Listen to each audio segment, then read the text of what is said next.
আষাঢ় মাসের শুক্লপক্ষের একাদশীকে বলে দেবশয়নী বা শয়নী একাদশী। এর অন্য নাম বিষ্ণু শয়নী একাদশী, দেবপরী একাদশী, আষাঢ়ী একাদশী বা মহা একাদশী। এই দিন থেকে শুরু হয় চাতুর্মাস।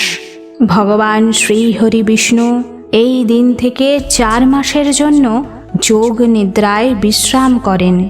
এই সময় যত বেশি সম্ভব ঈশ্বরের নাম স্মরণ, মনন, কীর্তন, শ্রবণ করা উচিত। উল্টো রথযাত্রার ঠিক পরের দিন দেবশয়নী একাদশী পালিত হবে। 2025-এ দেবশয়নী একাদশী 6ই জুলাই।